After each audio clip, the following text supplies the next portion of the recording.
ये मोर पंख कहाँ से ले आई है बेटा? ये तो बहुत सुंदर है।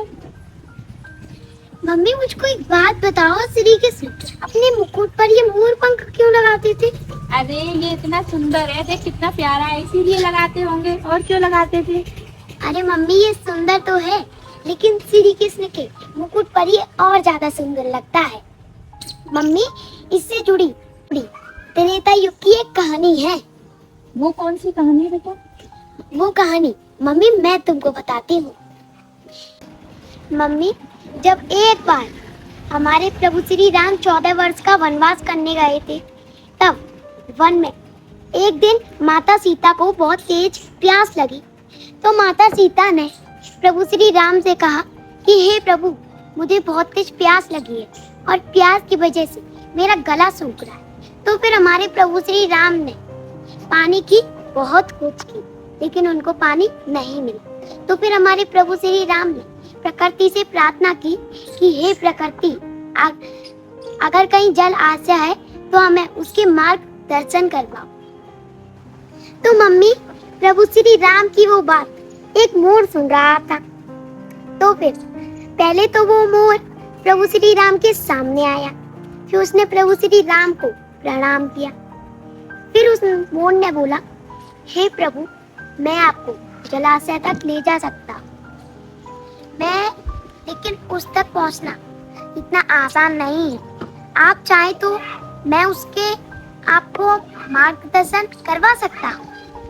मोर ने प्रभु श्री राम से कहा कि हे प्रभु, मैं आपके मार्गदर्शन करवाने के लिए मैं अपना एक एक पंख गिराता जाऊंगा, तो आप उसका अनुसरण करके मेरे पीछे पीछे आते जाना। मम्मी तभी प्रभु श्री राम, माता सीता तथा लक्ष्मण मोर के पीछे पीछे चल दिए। लेकिन मम्मी प्रभु श्री राम की सेवा के लिए मोर जो कर रहा था, उसकी कीमत उसे अपने जीवन से चुकानी पड़ रही थी। मम्मी माना जाता है कि प्राकृतिक समय के अलावा अगर मोर अपने पंख खुद से त्यागता है तो उसके कारण उसका जीवन संकट में पड़ सकता है और उसकी मृत्यु हो सकती है। लेकिन मम्मी प्रभु श्री राम की सहायता के लिए मोर ने अपने जीवन की परवाह नहीं करी। मम्मी कुछ समय बाद सभी लोग तालाब तक पहुंच गए। माता सीता की प्यास बुझ गई।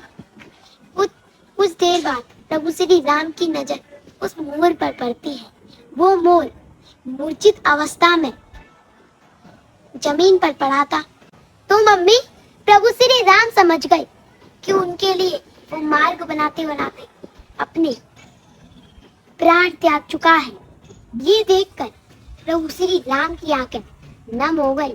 तो उसी समय प्रभु श्री राम ने मोर को वचन दिया, तुम्हारा ये प्रेम और समर्पण व्यर्थ नहीं जाएगा, युगों युगों तक याद रखा जाएगा। तो मम्मी प्रभु श्री राम ने उसी समय मोर को वचन दिया कि मैं अगले अवतार में तुम्हारे इस पंख को अपने मस्तक पे सजाऊंगा। तो मम्मी द्वापर युग में इसीलिए श्री कृष्ण के मुख पर ये पंख सजा होता है। इसीलिए मम्मी द्वापर युग में श्री कृष्ण के मुकुट पर ये पंख सजाया जाता है। क्या आपको पता था कि श्री कृष्ण भगवान मोर पंख क्यों लगाते हैं? अगर आपको पता था तो कमेंट में जरूर बताना। इसी स्टोरी की वीडियो देखने के लिए आपको मेरे YouTube पर आरू सनातनी जी चैनल पर मुझको कमेंट करना है, शेयर करना है, लाइक करना है और सब्सक्राइब करना है। राधे राधे।